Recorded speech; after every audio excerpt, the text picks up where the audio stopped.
Muy bien, ahora vamos a conversar sobre la capa de transporte del modelo OSI. Básicamente se encarga de dividir la información en pequeños bloques llamados segmentos y preparar los datos para ser transportados en la red.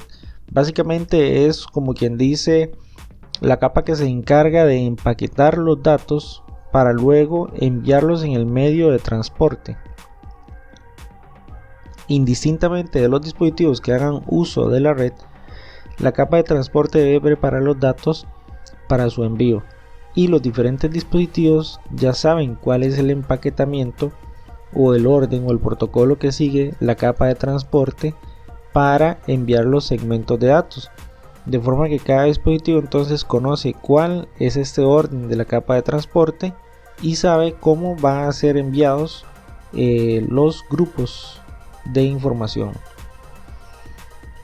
En el modelo OSI, la capa de transporte es no orientado a la comunicación. Eso significa que no realiza reenvío de datos en caso de que se hayan perdido de camino y tampoco acuses de recibido. Para el modelo TCP es el contrario, o sea, en el modelo TCP, que sí es orientado a la comunicación, existe reenvío de datos en caso que se pierdan y también hay acuses de recibido. Cada vez que un dato llega, se envía un dato para confirmar que se recibió.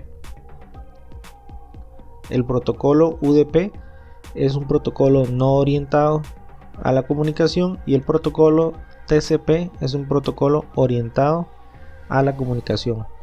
De forma que entonces, si vemos cuando un segmento de TCP es conformado, la cantidad de información que lleva es muchísimo más que la cantidad de información de un datagrama en UDP, ¿verdad? Entonces existen servicios que es mejor que hagan uso de los protocolos TCP y otros que hagan uso de los protocolos UDP, dependiendo de su peso y de ciertas características. Cada protocolo utiliza un número de puerto. Esto le permite diferenciarse de los demás de la red. Recordemos que una red converge en muchos protocolos, dado que trabajamos con redes convergentes y servicios. Entonces, por ejemplo, para un servidor de correo o un protocolo de correo que podría ser POP3, por ejemplo, el puerto de la aplicación va a ser el 110. Para el protocolo HTTP, el puerto va a ser el 80. Y por ejemplo, para un chat en internet, el protocolo podría ser IM, el puerto de aplicación podría ser el 531. Estos son puertos que ya son establecidos de forma estándar. Cuando la capa de aplicación de transporte, divide la información en pequeños grupos, a eso se le llama segmentos, como mencionábamos.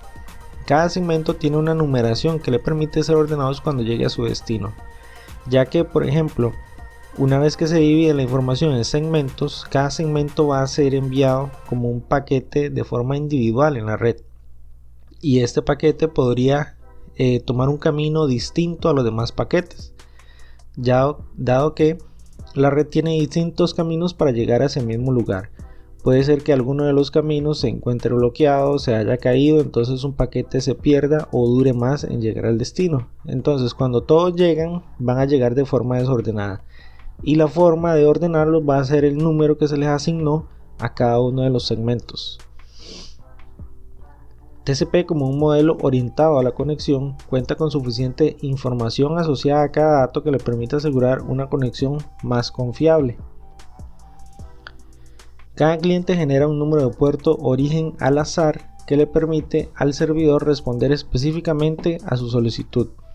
De esta forma, por ejemplo, el cliente, si necesita hacer una solicitud hacia el servidor, entonces él sabe que va a utilizar el protocolo HTTP. El puerto de destino al cual va a solicitar es el puerto 80, como acabamos de mencionar en algunas diapositivas anteriores. Y el de origen va a ser el 49152. Este número es un número al azar. Entonces él hace la solicitud y cuando el servidor va a responder, él sabe que su puerto de origen es el 80 porque él es quien está respondiendo, pero el puerto de destino va a ser el mismo que generó el cliente la primera vez, que sería el 49152. ¿Ok? De esta forma entonces también se establecen puertos en los clientes, aunque ellos hagan solicitudes a un puerto en específico en un servidor, y esto cambia constantemente. Los que no cambian son los puertos del protocolo como tal, que en este caso sería el del HTTP, que es el puerto 80. Ese siempre se mantiene. Como comentamos anteriormente, cuando los datos son recibidos en el otro lado de la comunicación, son reordenados para su interpretación por medio de el número de segmento. Los datos se dividen en segmentos de forma que van ordenados. En este ejemplo, por ejemplo, del 1 al 6, se envían los segmentos y cuando ya todos llegaron, existen en desorden y luego se vuelven a ordenar para ser interpretados como todo un bloque completo.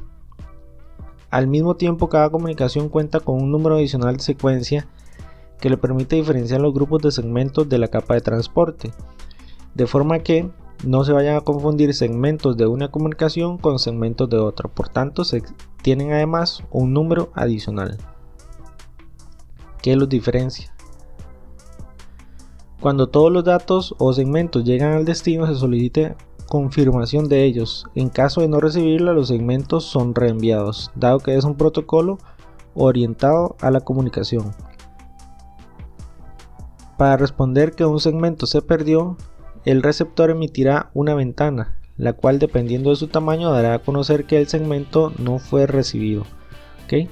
Básicamente para dar a entender que un segmento no se recibió y debe ser retransmitido.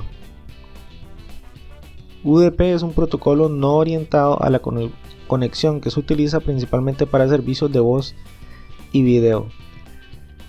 Tal vez nos podríamos preguntar por qué los servicios de voz y video se trabajan bajo el protocolo UDP. Bueno, la información que corre por medio de la voz y el video son grandes grupos de información, y entonces se trata de minimizar el protocolo, la confirmación de los datos, la orientación de la información, ordenación de la información y todo lo demás, para que entonces los grandes grupos de información que traen la voz y el video puedan ser capaces de transmitirse por medio de la red.